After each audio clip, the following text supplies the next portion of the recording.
მე შორს ვარ იმაზრისგან, რომ ქართველების თავისუფლებისკენ სწრაფვა და ევროპისკენ სწრაფვა განუზომლად დიდი არ არის ვიდრე რუსული საზოგადოების. მათთვის და სამწუხაროდ და ჩვენთვის და საბედნიეროდ, ასევე ბელორუსების შემიძლია ვთქვა, მაგრამ გამოუსვლელი არაფერი არ არის. ეს არის წინააღმდეგობის საკითხი, ეს არის არდაღლის საკითხი, ეს არის თანმიმდევრულობის საკითხი და ეს არის ჩვენ დასავლელი მეგობრების გვერდში დგომის საკითხი. ამ ყველაფერში მე ვფიქრობ, რომ ჯერჯერობით ყველაფერი სახეზეა, მაგრამ საჭიროა თუ არა მეტი კი, საჭიროა მეტი პოლიტიკოსებისგან, საჭიროა მეტი ჩვენი უცხოელი მეგობრებისგან, მაგრამ საჭიროა მეტი საზოგადოებისგანაც. ზოგჯერ მეჩვენება, რომ ჩვენ ვიწყობთ ემოციურ განმუხტვებს და მე რაღაცნაირად მე არ ვიტყვი რომ ფსევდო მნიშვნელობის თემებისგან, მაგრამ ნებისმიერ იმგვარი თემისგან, რომელიც არც თუ ისე მნიშვნელოვანია სრული სურათის შესაცვლელად და გარდამტეხი არ არის, რაღაცნაირად დავისვენებთ ხოლმე და მოვიწყობთ ერთგვარ განტვირთვას. ნუ ეს კარგი ადამიანებმა ზოგადად ფსიქოლოგიური განტვირთვები უნდა აკეთოს, არავინ არ დაადგინა, ჩემი აზრით, თუ ვინმე დაადგინა არასწორად, რომ პროტესტში მონაწილე ადამიანებს, წინააღმდეგობაში მონაწილე ადამიანებს არ აქვთ უფლება ან გაერთონ ან დაისვენონ ამ შემდეგ. ეს სუფთა, როგორ გითხრათ, პრაგმატულადაც სწორი საკითხია, იმიტომ რომ ამ ადამიანებს ყველას ჩვენ ძალების აღდგენა გვჭირდება. ვიღაცა შეიძლება არ კონდეს უფლება დაისვენოს და ძირითადად ეს პოლიტიკოსები არიან, მაგრამ ადამიანებმა უნდა აღიდგინონ თავის ძალები. თუმცა კიდევ ერთხელ უნდა ვთქვათ, რომ Facebook ომებში გამარჯვება არ არის გარდამტეხი საერთო სურათისთვის, არც საზოგადოების დარწმუნება ერთ კონკრეტულ სიტუაციაში არ არის გარდამტეხი. თავისთავად ცხადია, გარდატეხა სჭირდება მასობრიობა, გარდატეხა სჭირდება მიზანმიმართულება და გამბედაობა. ეს ფაქტია და გამარჯვებების ისტორია ძალიან მნიშვნელოვანია საბოლოო გამარჯვებებისკენ სულისკენ. კი, ეს ანიჭებს ადამიანებს ძალას. მაგრამ ჩვენ ზოგჯერ ვიგონებთ ხოლმე გამარჯვებების ისტორიებს, მათ შორის პოლიტიკოსებიც და მათ შორის საზოგადოებაც. ეს კარგი არ არის, იმიტომ რომ გვაშორებს რეალურ მიზანს. არასწორი რეალობის შექმნა მარტო პროპაგანდას არ შეუძლია, ჩვენ შეგვიძლია რომ ესეთი რეალობები ზოგჯერ შევქმნათ, ეს არ არის კარგი. მიჩვენებს აი სცენარი პირდაპირ მოვყავით ხო ქრონიკას. ბოლო რა არის ამ ყველაფერს ვიცით უკვე კარგად და პუტინის რუსეთის ნამესნიკები რო არიან ამ ქვეყანაში ჩვენ კარგად ვიცით და ძალიან წარმატებით ახორციელებენ აი წარმატებით რაც გამოსდით, იმ ინსტრუქციების შესრულება ნამდვილად არის. იცით რა, ეს არ არის მოგონილი ამბავი, ეს დიდი ხნის წინ ხამ Russian playbooks რო ამბობენ, ხო, რუსული რაღაცა ქრესტომატია, მოდი ასე ვთქვათ, ხო, რაღაცა ეს მართლა წიგნის სახით არსებობს. წიგნის ახლა არ გულისხმობ რაღაცა ბეჭდური პროდუქცია, ასევე რა თქმა უნდა, მაგრამ ნუ იმას რაც მაღაზიებში იყიდება, არა. ეს მართლა არსებობს კონკრეტული ქმედებების ინსტრუქციების კრებული, რომელიც ამათაც თავისთავად ცხადია. კიდევ ერთხელ მოვიყვან მაგალითად ისტორიას, ტელეკომპანია იმედი როგორ აშკარად რუსული სკრიპტებით მოქმედებს, იმიტომ რომ რამდენიმეჯერ ციხიდან შემეძლო ამაზე დაკვირვება, დავიჭირა ჩემი თავი, რომ რაღაცას ამბობს ისეთ ჟურნალისტი, რომელსაც ქართულად უბრალოდ შინაარსი არ აქვს და მე რუსულად რო თარგმნი ამას, გამოდის რუსული იდიომა. ხო ხვდებით, ანუ სიტყვების თამაში, რომელიც არ გადმოდის სხვა ენაზე, შინაარსობრივად ცხადია, რომ ეს თარგმანებია და ცხადია, რომ ეს ინსტრუქციები მოდის, აქაც არიან ისინი, ვინც ამაზე მუშაობს, ხო, ეს არ არის ქოცური ტვინის ნაჟური. კი, მათაც ისწავლეს ამაში, რომ ხელოვდნენ თავისთავად ცხადია, იმიტომ რომ ძირითადად ამითი არიან დაკავებულები, ხო? ეხლა ჩავხედე და შუქის შაქრობასთან დაკავშირებით, რაც მიუბრუნდებით თქვენს ნათქვამს, რომ კატასტროფა იყო თავისთავად ცხადია, 90-იან წლებში, რა თქმა უნდა, ეს ხდებოდა არ ღირს უტრირებად, მაგრამ ეს ხო არ იყო ერთწამიანი, ასე ვთქვათ, რაღაცა სისტემიდან ამოგდება უსაფრთხოების გამო, რომელიც 5 წუთში უნდა აღდგეს, ხო? ეს ხო მნიშვნელოვნად ხანგრძლივი, თან არაერთჯერადი ხო? არაერთჯერადი ამასთანავე დღეს დილითაც იყო და კიდე განმეორდა ეხლა ამ საათებში როგორც ამბობენ ხო? იმის ნაცვლად რომ ჩვენ პასუხი მოვისმინოთ, რა განცხადება გააკეთა თან სუსმა ამ ქვეყანაში ყველაფერზე სუსი აკეთებს განცხადებას. დაიწყო გამოძიება საბოტაჟის მუხლით. ეს საბოტაჟის მუხლი უკვე რაღაცა ყაბადაღებული და სასაცილო ამბავია. ნუ არა ვარ სრულიად არ არის გამორიცხული, ხო? სრულიად არ არის გამორიცხული, იმიტომ რომ არ შეიძლება მთავრობას ყველაფერზე პასუხი კონდეს მავნებლობა, საბოტაჟი და ვიღაც.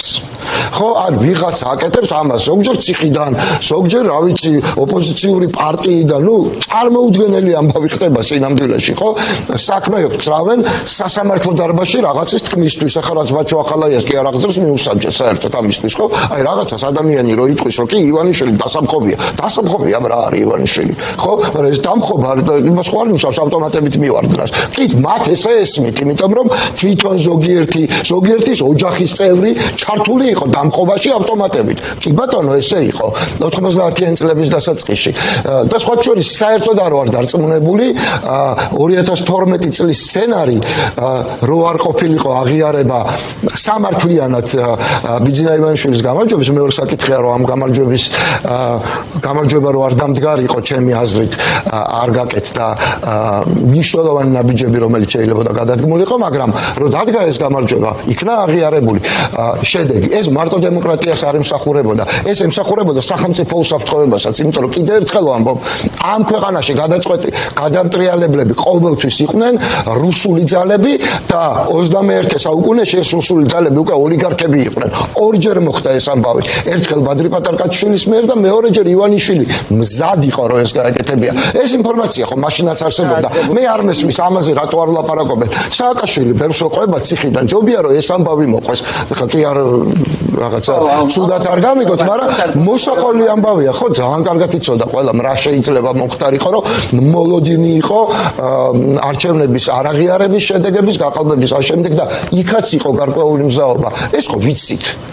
და მე მაგალითად ამას მოვისმენდი სიამოვნებით სააკაშვილისგან და თქვენ გაიხსენოთ ქართული ოცნება სრულიად შოკირებული იყო იმით რაც მოხდა მაშინ და ვერ შეატყობდი რომ რაღაცა სიხარული იყო მე არ გულისხმობ ხა გარეთ ვინ ნინელი ჭამკვეტაძეს და იმას კეთი თუმცა სიხარული იყო და ამტკიცებდა დოლიძის თავისუფალი სისტემით მე სხვა რამეს ვამბობ პოლიტიკური ძალა სახელად ქართული ოცნება არ იყო არც მზად ამ გამარჯვებისთვის და სხვა რამისთვისაც იყო მზად. ეს არის ცხადი ამბავი და თუ რამეზე ღირს ლაპარაკი, ამაზე ლაპარაკი ღირს. დანამდვილებით შემიძლია თქვა, იმიტომ რომ ეს არის ისტორიის მნიშვნელოვანი ნაწილი. ძალიან მნიშვნელოვანი ნაწილი თან. რო ამბობენ რომ რუსული გადატრიალება იყო 2012 წელი. საერთოდ ჩემი აზრითაც იყო, მაგრამ ეს არ ეხება იმათ, ვინც მის სახმა ქართულ ოცნებას, როგორც ნაციონალური მოძრაობის ერთადერთ ალტერნატივას. სამწუხაროდ თავარი შეცდომა მაშინ ნაციონალური მოძრაობის მათ შორის იყო ის, რომ ეს იყო ერთადერთი ალტერნატივა. და ვისაც უნდოდა მიცემა ნაციონალური მოძრაობის წინააღმდეგ, იმან აირჩია ის ალტერნატივა, რომელიც არსებობდა, სხვა ალტერნატივა არ არსებობდა, მაგრამ რუსული ამ ყველაფერში ამომრჩეველი კი არ იყო. რუსული იყო გეგმა, რომლითაც ეს ყველაფერი შედგა.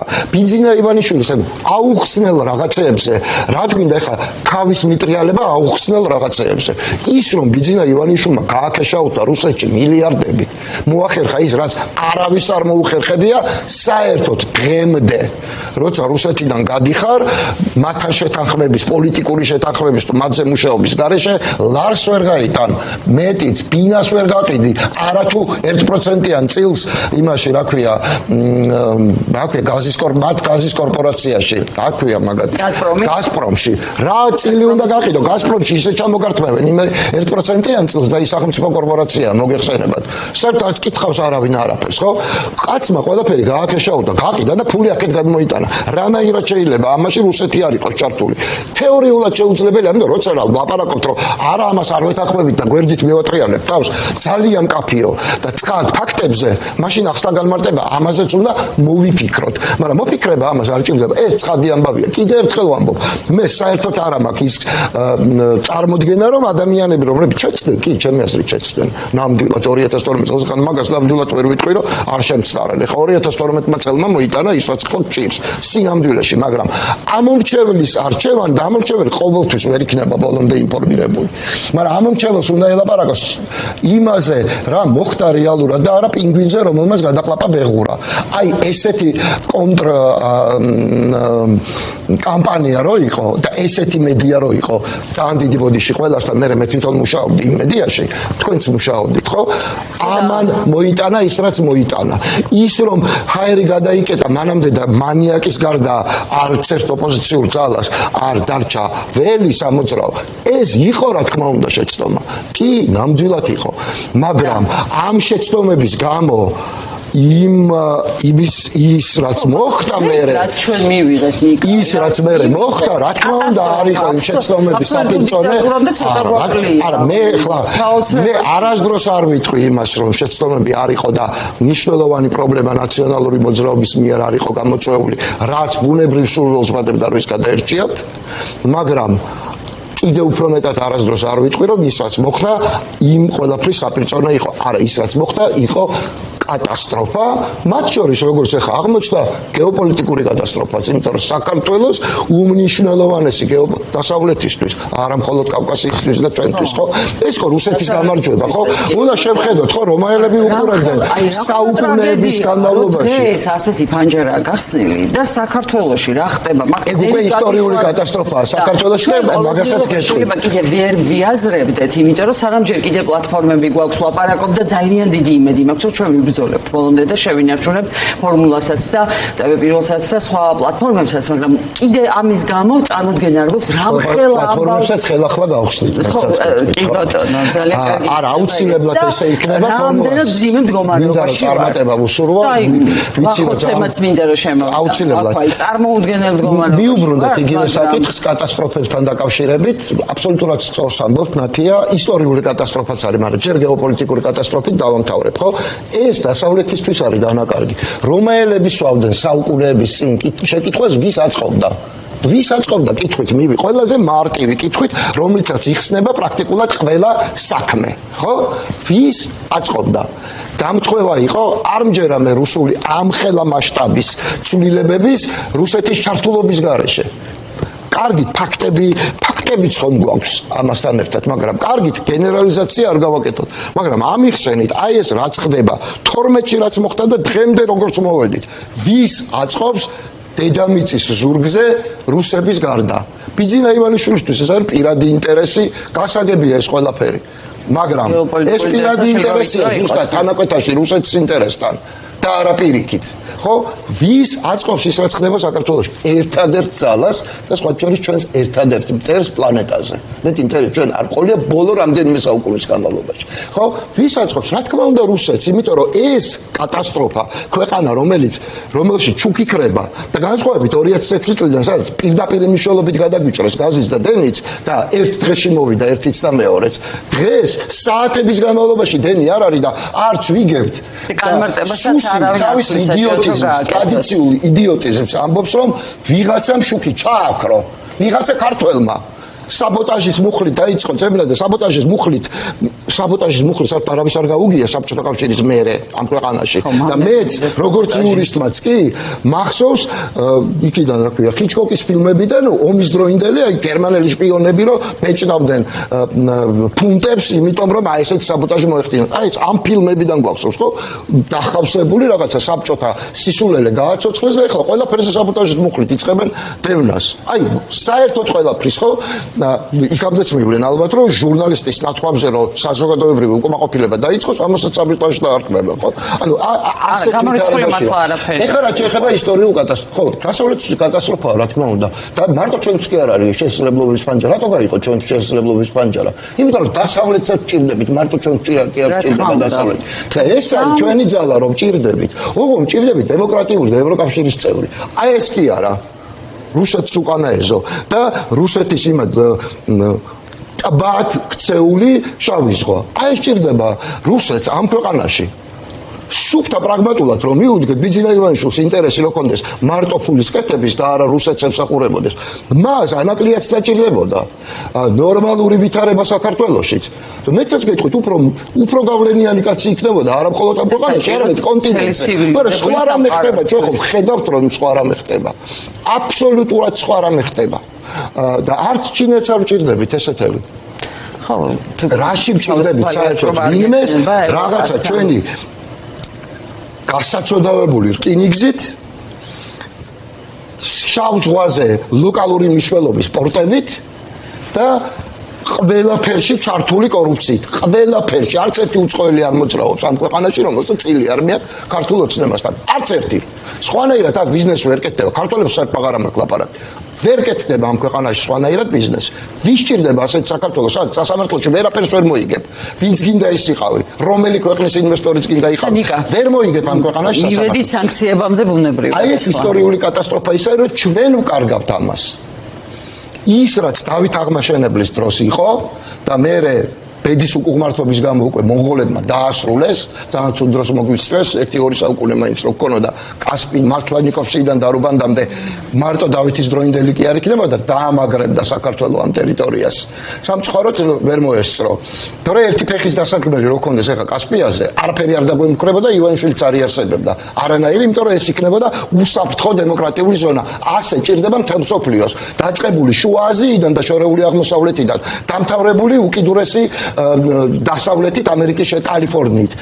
აი ეს არის მსოფლიოსთვის მნიშვნელოვანი გზა და ის გადის საქართველოზე, მეგობრებო. და ამ ვითარებაში დასავლეთიც კარგავს ამ გზას და საქართველოს საერთოდ ისტორიულ პერსპექტივას, რომ ისევ მაკონტროლებელი იყოს, ამჯერად არა გეოგრაფიულად, არამედ გეოპოლიტიკურად და ეკონომიკურად კორიდორის სახელად ნიკოფსიიდან, უბრალოდ დარუბანდიდან ნიკოფსიამდე ამას კარგავთ. რატომ? იმიტომ რომ ვიღაცამ ფული უნდა აკეთოს და იპარაზიტიროს უკრაინის ომზე.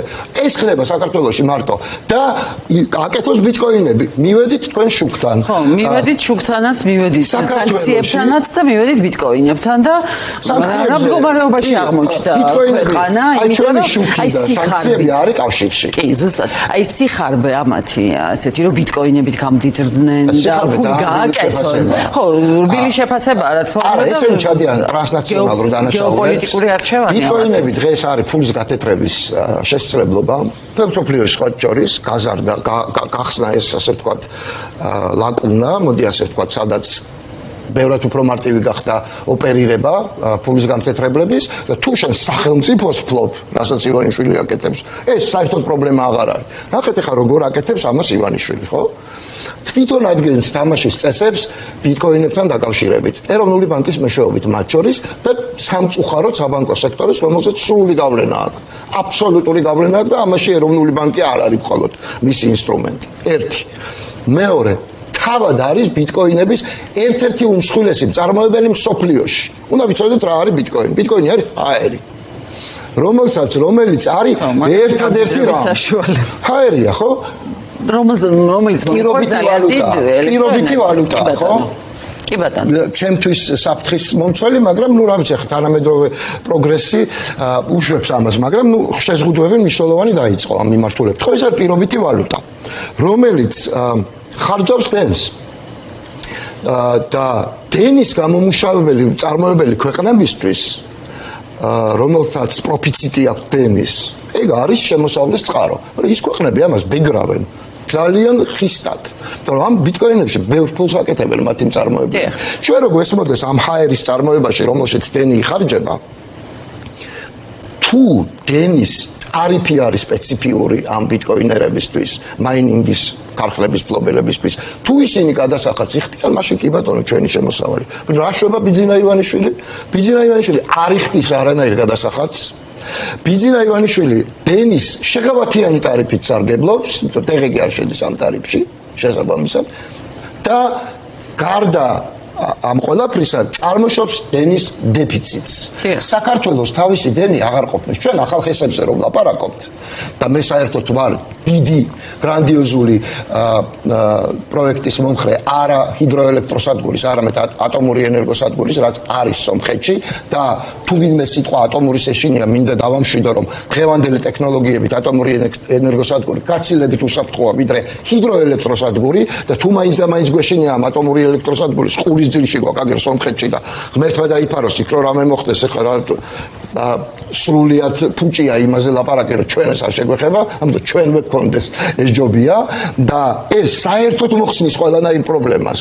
არც დავები არ იქნება არანაირი ამ მწვანე ეკოლოგიაზე, არაფერ ჩემთვის მე მგრძნობიარე ვარ ეკოლოგიური საკითხების მიმართ, მიუხედავად იმისა რომ მე მარჯვენა ცენტრისტი ვარ. ესეთი დამოკიდებულება მაქვს და ამას არ ვცმალავ, მაგრამ როცა ჩვენ ლაპარაკობთ რომ გვიჭირს ენერგიაში და ახალი ჰესები უნდა გავხსნათ და საზოგადოებრივი კონსენსუსი არ არის ამ საკითხზე კი ვიცი, ხო? ჯერ სანამ ახალ ხეს გავხსნით, ხარჯვის ოპტიმიზაცია ხო უნდა გავაკეთოთ.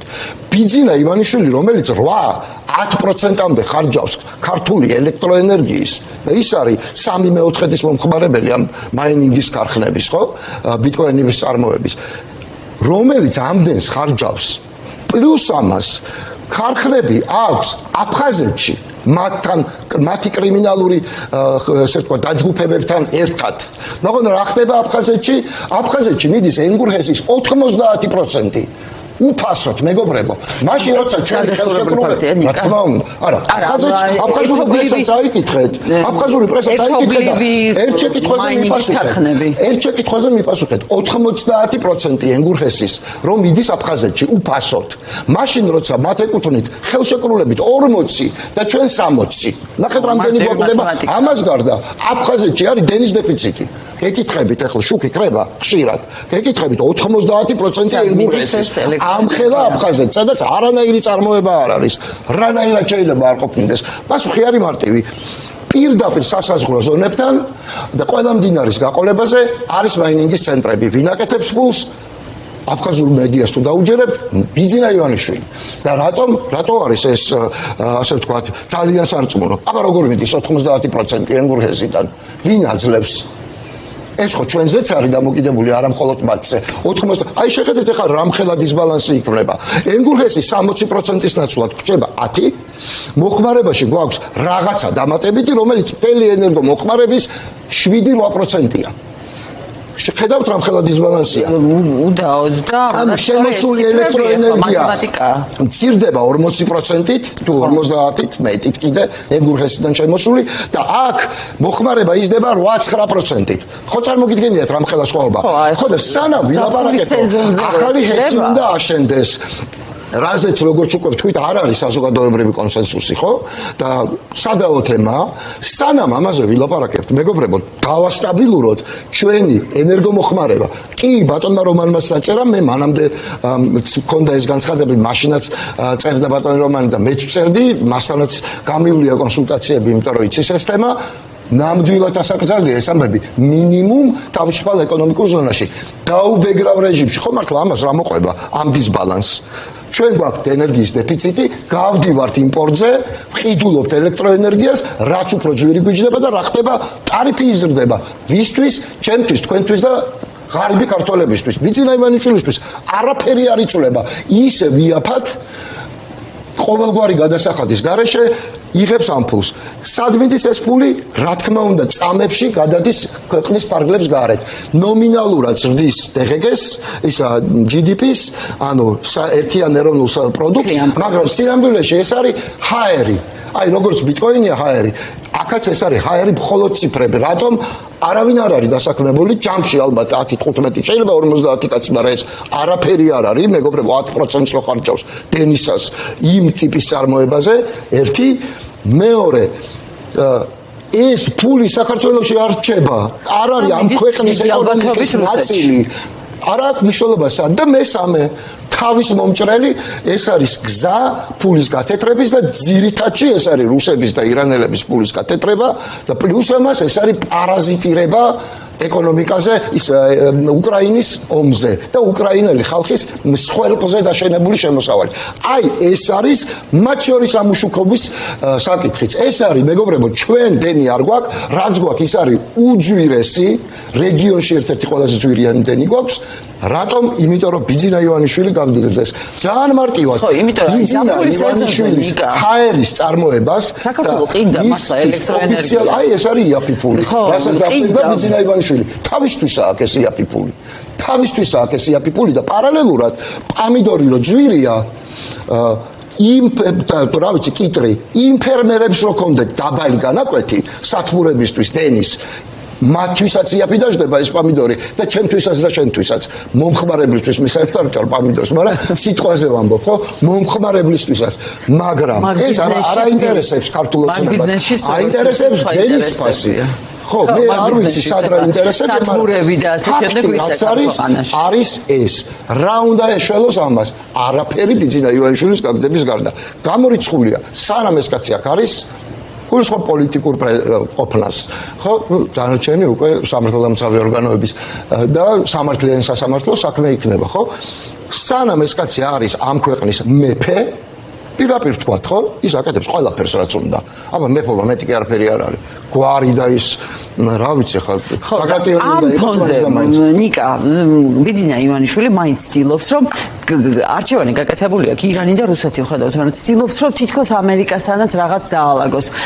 ძალიან უხარიათ მაკა ბოჭორიშვილი რომ დადგება რუბიოსთან მე ეშინიათ რომ ეს სიხარული ზედმეტად გამოხატეს და რუსები გაუბრაზდებიან და მეორე დღეს თითქოს შლიან ამ თავიანთ ნარატივებს კი ტრამპთან გამოვიდა დაალაგება შუა აზიის ქვეყნები დაალაგდნენ და რომ მოენდომებია ძალიან ივანიშვილს რაღაცას მიიღებდა მაგრამ რამდენ რეალისტურად გეჩვენება მისი ამ კავშირების და პატრონების ფონზე რომ გამოვიდეს ეს ერთ-ერთ ეთერში თქვი რომ 2027 წელი იქნება უმძიმესი და მას პირდაპირ წაუყენებენ მოთხოვნას დემოკრატიული არჩევნების და იყო ამას მოყვა გამოხმაურება რომ აი ეს რა არის რა შოა საიდან მოიტანა შემდეგ საიდან მოვიტანე და აგერ ჩანს საიდანაც მოვიტანე მეგობრებო ერთი ინფორმირებული ადამიანი ვარ ერთი და მეორე შევხედოთ რა მოხდა ბოლო კვირაში ეს კვირა მარტო ჩვენი ქვეყნისთვის არ იყო მძიმე იყო ქართული ოცნებისთვის უმძიმესი ევროკავშირმა 21 პაკეტი დაამტკიცა სანქციების. სადაც მოხდა ნავთობ გადამამუშავებელი ქარხანა ყულევის, ოღონდ ეს ყულევის ინტერესი კი არ არის.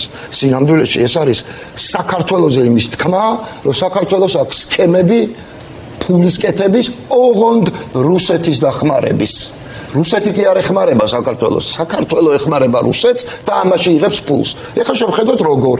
ყულევის ნავთობ გადამამუშავებელი ქარხანა არის პოტიომკინის სოფელი. იქ არაფრის გადამუშავება არ ხდება სინამდვილეში. ეხლა რა ხდება? არა, არ გადავიქეცით.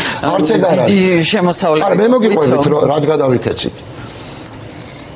რეექსპორტის საკითხია. თუ აქ შემოდის ნავთობი და მისი გადამუშავება ხდება აქ მაშინ საქართველოს კანონმდებლობითაც და საერთაშორისო რეგულაციებითაც შესაძლებელია რომ ადგილწარმოშობის ქვეყანად ბენზინის ამ შემთხვევაში ან ნებისმიერი სხვა პროდუქტის ან სუბპროდუქტის რომელიც ნავთობის გადამუშავებით მიიღება ადგილწარმოების ქვეყანა ხდება საქართველო.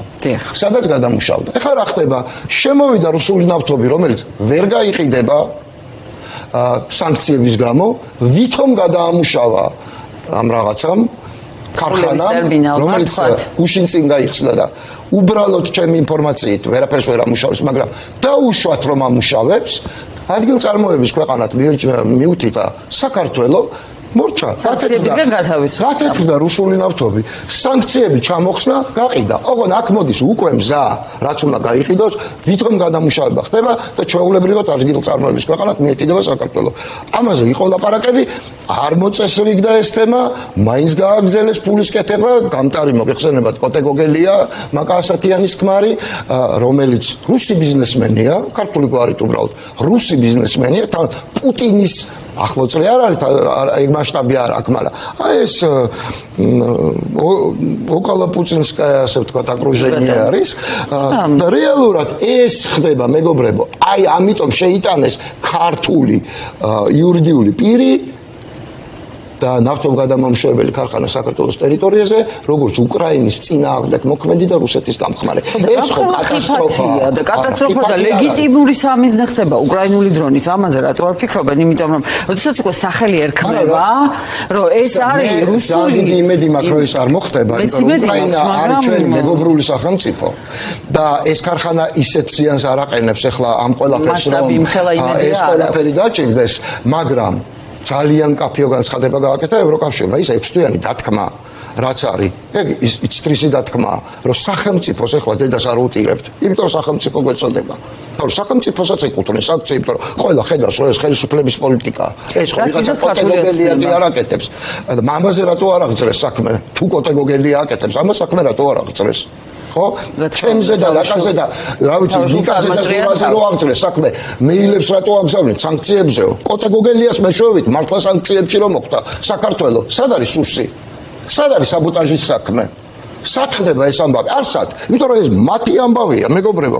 არავითარი საბოტაჟის საქმე არ იქნება. და თვითონ აკეთებენ ამაში ფულს. და შემდეგი ნაბიჯი ისაა, რომ ეს 6 თვე თუ არ მორჩა, უბრალოდ 6 თვე არის დაკვირვების პერიოდი, რომ თავად მოაგვარონ ეს პრობლემა. თორე სანქცია ადებს უკვე ანუ მას აეკრძალა იმის კეთება. რასაც აკეთებდა. თუ არ დაეხმარება, მიყვება ამას სახელმწიფო. თუ არ მოაგვარებს თავად და არ დაემორჩილება ამ სანქციას, მოყვება უკვე სახელმწიფო. საერთოდ არ ვარ დარწმუნებული, რომ ეს არ მოხდება. ეს ერთი. რა ჩაწერა ევროკავშირმა სანქციებში? რა ხრელია ქოცებას ახლა მანევრირების რაღაცი ურჩერჩებათ ამათ. გააჩერებენ დროები. სივრცე სულ უფრო იმიტომ გადააგორებენ. კიდევ ერთხელ დროები გაჩერებიან და გადააგორებენ. არ არის ეგრე მარტივი, არც სანქციები არ არის, ესე ხაი ხარალო და ამას ჭირდება სწორი კალიბრაცია, სწორი დრო და სწორი ადრესატი. აი ეს სამივე უნდა იყოს თანხმედრაში, რომ აზრი კონდეს, შედეგი მოიტანოს. ამერიკის შეერთებული შტატები დაადებს სანქციებს და შედეგი არ ექნება. ამერიკის შეერთებულ შტატებზე ვლაპარაკობ ჩვენ, რომელიც ივანიშვილს დაასანქცირებს და ამას არაფერი არ მოყვება, მაგაზე არ წავა. ზუსტად უნდა იცოდეს, რომ შედეგი იყოს. და ეს გადაწყვეტილება ამაზეა დამოკიდებული, ხა ჩვენ გვინდა და ამიტომ დღეს რო ყველაფერი მოხდეს არ ხდება ეგრე. სწორ დროს გააკეთა ევროკავშირმა ეს, შეიტანა არა მხოლოდ ეს, ხო, უზარმაზარ პაკეტში, უზარმაზარი ადგილი ეთმობა იქ საქართველოს, ხო? იქ არის დემოკრატიაზეც ლაპარაკი, ყველაფერზეა. ეს არის მზადება იმისთვის, რომ ყველაზე გვიან 28-ში, როცა იქნება არჩევნები, უთხრენ რომ ჩემო ძვირფასო, ეხლა იქნება ყველაფერი. ბუნებრივია რომ ყველაფერი მანამდე ვერ მოხდება. ეს არსენალი მათი გააზრებით 2028-ის არჩევნებია კალენდარული და მასელოდებია, მათი გააზრებით ეს არსენალი იმ დროისთვისაც უნდა არსებობდეს. დიდი ბრიტანეთი ყველაზე აქტიური ამ მიმართულებით და ძალიან ეფექტიანი იყო მისი სანქციები, მაღალი ალბათობაა რომ კიდე იყოს ეს სანქციები და ბოლოს ამერიკის შეერთებული შტატები, სადაც ორპარტიული თავდაცვის აქტი მიიღეს, იქ იყო წინააღმდეგობა ამ აქტში, ნუ სულ 10 ხმა იყო თუ არ ვცემთ 6 სხვაობა, 6 დემოკრატმა მისცა მარტო ხმა, მაგრამ ორპარტიულია მაინც ეს აქტი. საქართველოს ნაწილზე იყო სრული შეთანხმება ორივე პარტიის და რა არის საქართველოს ნაწილი? ამ ქვეყანასთან ურთიერთობა, სამხედრო დახმარება, თუ რაკიღა სამხედრო აქტია. იქნება მაშინ, როცა პოლიტპატიმრებზე, მხოლოდ პოლიტპატიმრების საკითხი იქნება ჯერ და მერე ყველაფერი დანარჩენი. და ასევე დემოკრატიის საკითხები. ამიტომ გადაიწია თქვენი ძინაამდე საქმის წარმოება, ამ როგორ მე იმ წუთში ჩემთვის ეს არ იყო ცნობილი, როდის მოხდებოდა ეს ყველაფერი, მაგრამ იმის მერე ისეთ რაღაცები მოხდა.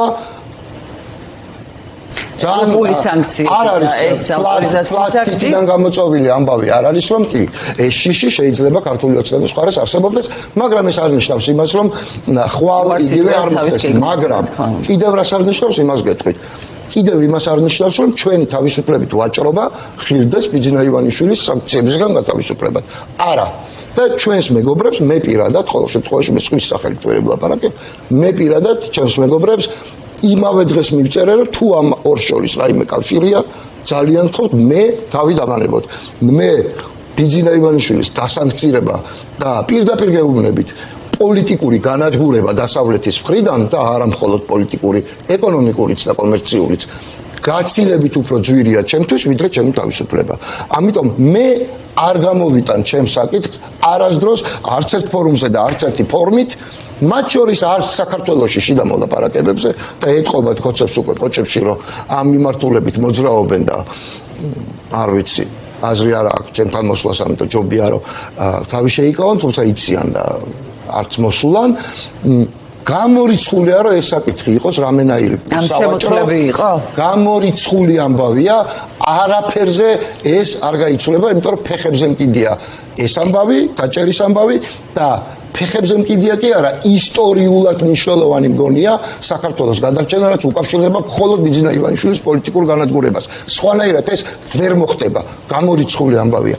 ამიტომ ვამბობ სწორედ, რომ კაფეობა სიხისტე ხო მართლა ბიტკოინებიც იყო იქ ხო? ხო, ბიტკოინებიც იყო დანამდვილებით, მიუახლოვდით უკვე იმ ამბავს ჩვენს უშუქობასაც და ბიძინა ივანიშვილის ქურდობას და ფულის გათეთრებას, ხო? ამ ქვეყანას ქურდავს და ფულს ათეთრებს და აზიანებს თელ ცივილიზებულ სამყაროს ასევე, ხო? ორ რაღაცას აკეთებს ამით.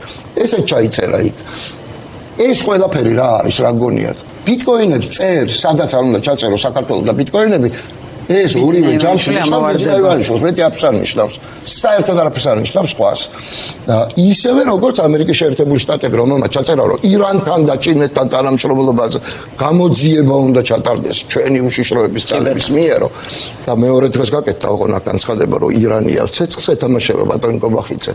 ძიმე რაღაცეებს ეთამაშება ძალიან და ირანში ან ჩინეთში თუ გონია რომ გაიქცევა და მიიღებენ ძალიან შემცდარა და რუსეთში რომ ვერ გაიქცევა შეიძლება შეუძლია დაურეკოს ძალიან ბევრს რუსეთის მიერ მართულს და საცხოვრობენ და რა პირობებში ჯანდაბაში სადღაც მოსკოვში მიუშვეს იქვე მოხდება თავადაც ამიტომ ეს ყველაფერი რაც ახლა არის ძალიან მკაფიოდ გვანიშნებს იმას რომ არსენალი აქვს დასავლეთს და კიდევ უფრო მეტად აკუმულირდება და იგი გახარჯული იქნება სწორ დროს, სწორი დოზით და სათანადო პირების მიმართ. ეს ასე ხდება, ჩვენ ვლაპარაკობთ სერიოზულ ხალხზე, ძლევამოსილ ქვეყნებზე და ეს არ არის მათთვის თამაში. არავისთვის არ არის ეს თამაში, ისინი სახეს არ დაკარგავენ, თავისი ყველაზე უფრო ასე ვთქვათ ბოლო კოზირის ჩამოგდებით, რომ ვერ გაუჭრან ვიღაცას ბიძინა ივანიშვილის ასე ვთქვათ პროვინციული დიქტატურის მსგავს რეჟიმებს ვერ გაუჭრან მათი ჩამოსული კარტები. ესე არ ხდება. კიდევ ერთხელ ვამბობ, ჩვენ ლაპარაკობთ ბრიტანეთზე, ევროკავშირზე და ამერიკის შეერთებულ შტატებზე. მოკლედ, დიდი მადლობა ნიკა. გაიქცა, გაიპარა ძალიან, მიუხედავად იმისა, რომ მინდოდა უკრაინაზეც და არა მარტო გველაპარაკა სხვა თემებზეც, მაგრამ ეს საკითხები ახლა იმდენად ცხელი და აქტუალურია. შემდეგ ის უმარიც ნინო ევგენიძე იქნება ჩვენთან ერთად და ნინო ევგენიძე მე საკითხები ჩემზე უკეთეს. ავტორიზაციის აქტში რა ხდება და ეს ინიციატივები რას გულისხმობს ამ თემაზე დღეს აქცენტირებულად მინდა რომ გავაგრძელოთ